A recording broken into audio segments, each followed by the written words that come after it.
Hi, good day everyone. I will be discussing about the organizational behavior. Of course, first it's definition, then the nature, the origin and also the scope, the significance and correlation to the other fields of learning. This includes a historical overview and its development, as well as the notable theories that existed in these eras.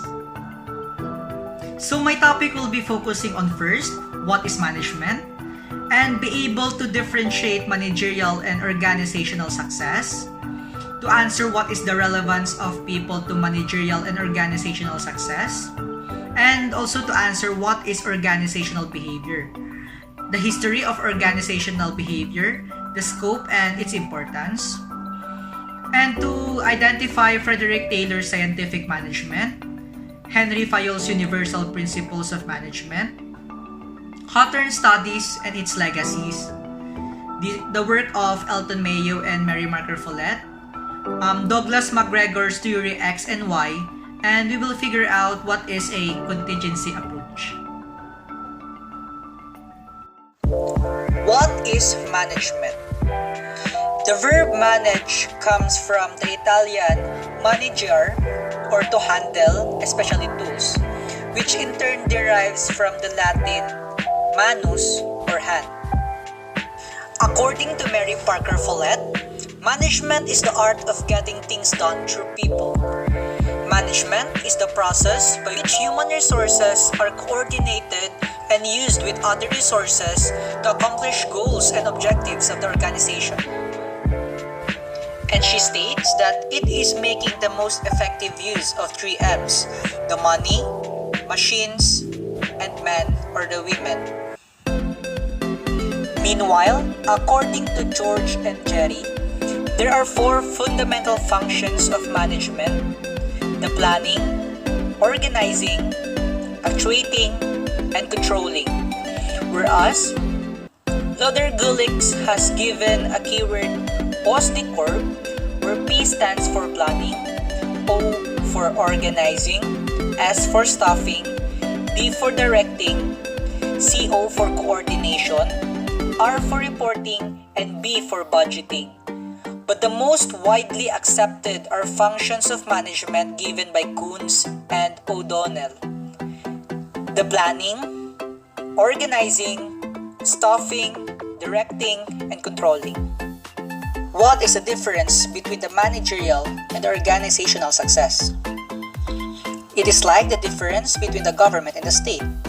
Management is the system and people that are responsible for the planning, organizing, staffing, directing, coordinating, reporting, and budgeting of the organization.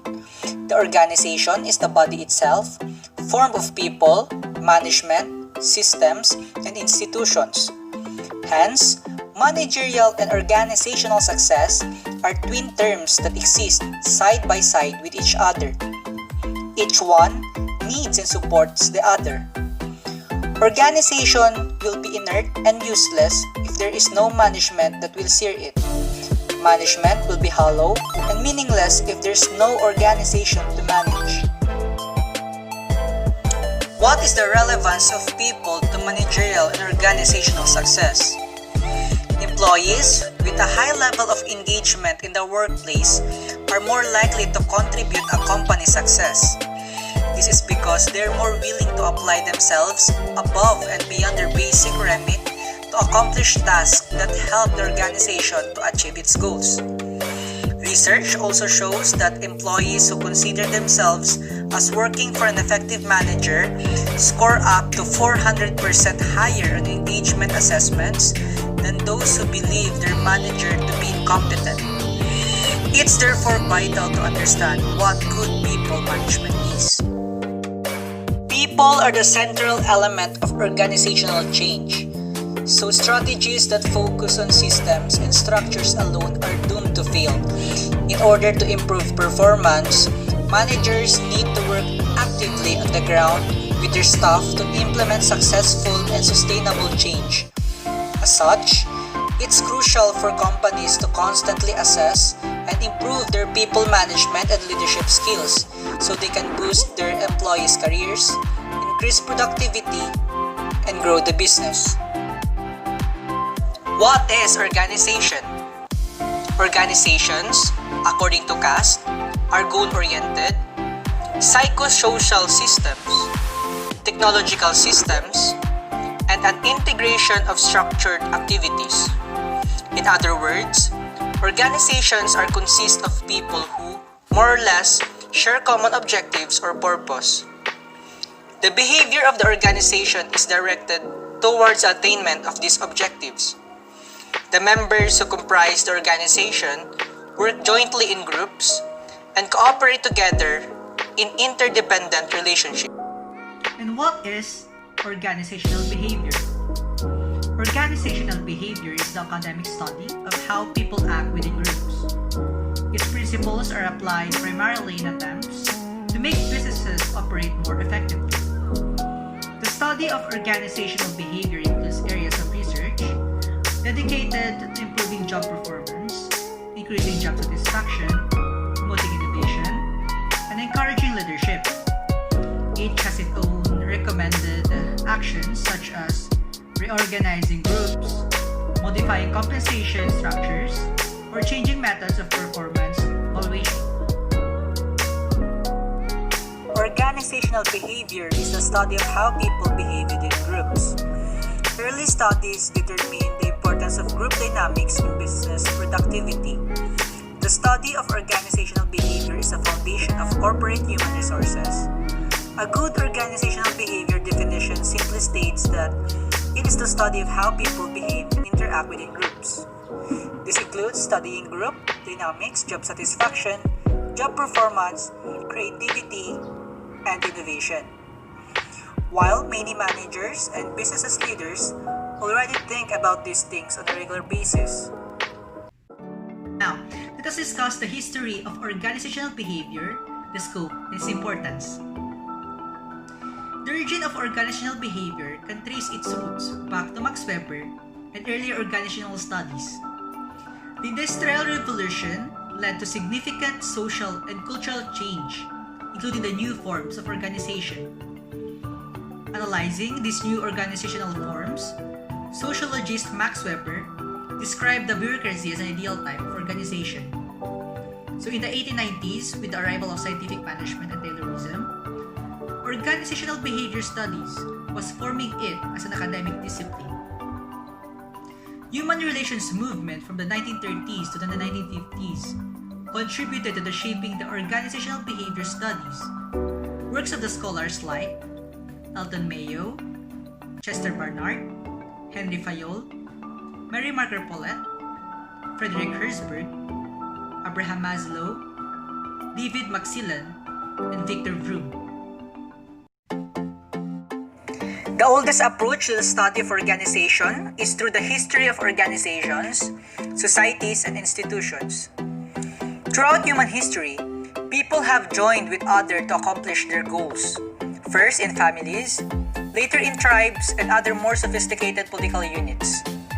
Ancient peoples constructed pyramids, temples, and ships. They created systems of government like farming, commerce, and warfare. For example, Greek historians tell us that it took 100,000 men and more than 20 years to build the Pyramid of Khufu in Egypt. It was almost as high as the Washington Monument and had a base that would cover 8 football fields. And who is Frederick Taylor? He is the father of scientific management and best known for his one best way approach for accomplishing tasks. Also, an industrial engineer with a long experience in supervising work at the shop level during the turn of the industrialization era. He observed that workers were not being managed by their employers. Left to their own devices, the workers decided by themselves the means by which they accomplished their task. Also, the classical organization theory evolved from this notion. Scientific management covers a number of ideas about how work at the industrial shop or factory can be carried out with utmost efficiency and minimum waste in human and material resources. They relied on the rule of thumb methods that they developed over years of experience in their job. However, Taylor argued that there were scientific ways of doing one's work and that these methods could be. So when we say rule of thumb, what is this? So it refers to a principle with broad application that is not intended to be strictly accurate or reliable for every situation. It refers to an easily learned and easily applied procedure or standard based on practical experience rather than theory. Taylor's 4 principles of scientific management. First, the true science of management and scientific methods of designing jobs should be developed. This is necessary to find the best one way of doing each task. Second, management should be scientifically select, train, teach, and develop each worker. The objective is to put the right person to the right job or place workers to the task best suited to him. Third, management should be cooperative with workers to ensure that the job matches plans and principles. Fourth, management should ensure an equal division of work and responsibility between managers and workers, that there should be cooperation and interdependence between the managers and the workers. Henry Fayol? Who's this guy? He is the father of administrative theory. Through the years, Fayol began to develop what he considered to be the 14 most important principles of management. Essentially, this explained how managers should organize and interact with staff. He is considered to be among the most influential contributors to the modern concept of management, even though people don't refer to the 14 principles often today. The 14 principles of management have been a significant influence on modern management theory. It helped early 20th century managers learn how to organize and interact with their employees in a productive way. It also offered guidance for today's managers. Many of the principles are now considered to be common sense, but at the same time, they were revolutionary concepts for organizational management. Fayol's 14 principles of management. First is the division of work, followed by the authority and responsibility, discipline, unity of command, unity of direction, subordination of individual interest to general interest, remuneration of personnel, centralization, scalar chain, order, equity, stability of tenure of personnel, initiatives, and lastly, spirit de corps. Who is George Elton Mayo? Mayo has been credited with making significant contribution to a number of disciplines, including business management, industrial sociology, philosophy, and social psychology. His field research in industry had a significant impact on industrial and organizational psychology. Together with R.J. Roetlisberger and W.J. Dixon, they pioneered experimental research in human behavior in work setting. The Hawthorne effect. It pointed to the impact that social aspects of the job had on productivity, particularly the effect of personal attention from supervisors and relationships among group members. It was not the improvement in physical work conditions, such as increasing illumination in a workplace, for example, lengthening the rest periods, changing the type of work equipment, method of work payment, and provision of snacks, but it is rather the increased attention, recognition, and importance given to the workers, as well as their work group relationships that increase their productivity. So it became famous for enduring contribution to management. Mary Parker Follett. She made a significant contribution to the discourse of public administration as one of the proponents of participatory management and the law of situation, which can be attributed to the concept of contingency Mary Parker Follett illustrated the advantages of participatory management in her article, The Giving of Orders. She felt that managers were responsible for motivating employees to pursue organizational goals enthusiastically and not simply to obey orders. She rejected the notion that managers should be groomed to give orders. Instead, managers should be trained to work with employees toward the attainment of common objectives. Who is Douglas MacGregor? He brought fresh perspective to management. He challenged leaders to think of subordinates as responsible, capable, and creative. His behavioral research emphasized motivation, which is the concept of behavioral change or result of influences that alter an individual's performance. He felt that throughout the history, leaders have treated subordinates as irresponsible and lazy. He called this approach to management as Theory X. Theory X managers tend to be autocratic, control-oriented, and distrustful. Theory X assumptions lead managers to view human nature pessimistically. In contrast, MacGregor identified a second perspective, the Theory Y, that reverses these assumptions of human nature.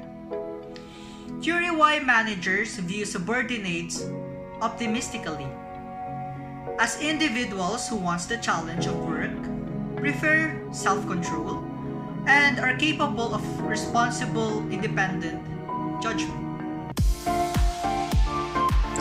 MacGregor's assumptions on Theory X and Theory Y. The Theory X.